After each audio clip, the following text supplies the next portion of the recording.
අද වීඩියෝ එකෙන් අපි කතා කරන්නේ හිත හයිය කරගන්න විදිහ ගැන. මුලින්ම අපි තේරුම් ගන්න ඕන හිත රිදෙන එක නෝමල් දෙයක් කියලා. ඔයාට විතරක් නෙවෙයි හිත හයිය මිනිස්සුන්ගේ පවා හිත රිදෙනවා.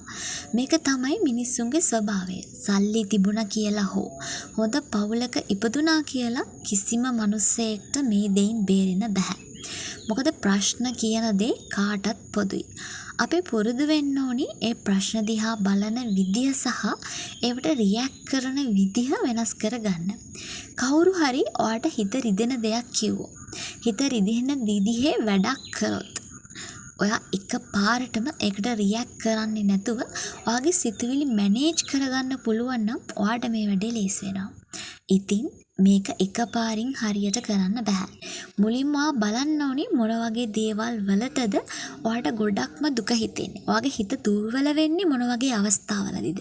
ඔයාගේ හිත ශක්තිමත් වෙන්නේ මොන වගේ අවස්ථාවලදීද?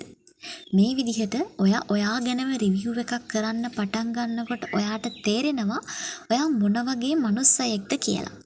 මේ වැඩේ කාලයක් තිස්සේ කරගෙන ගියාම හිත රිදෙන අවස්ථා වෙන්නත් කලින් ඔයාට අයිඩෙන්ටිෆයි කරගන්න පුළුවන් වෙනවා ගොඩක් අයගේ හිත රිදිල්ලට ප්‍රධාන වෙන හේතුව.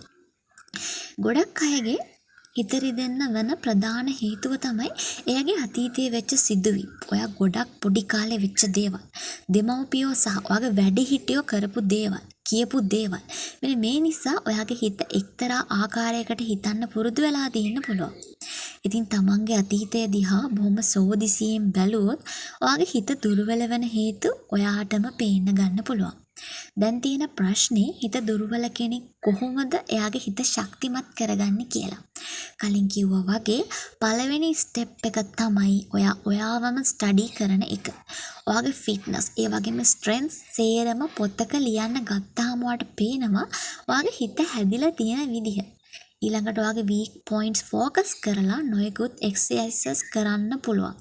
ඒතෙන් ශක්තිමත් කරගන්න try කරන්න. ඇත්තටම මේ වගේ වීඩියෝ බලන එක ඔයාගේ හිත ස්ට්‍රෝං කරගන්න ගමනේ පළවෙනි පියවර. ඉතින් අපි වෙනස් වෙමු. එතකොට ලෝකය ඉබේටම වෙනස් වෙයි. සුබ දවසක්.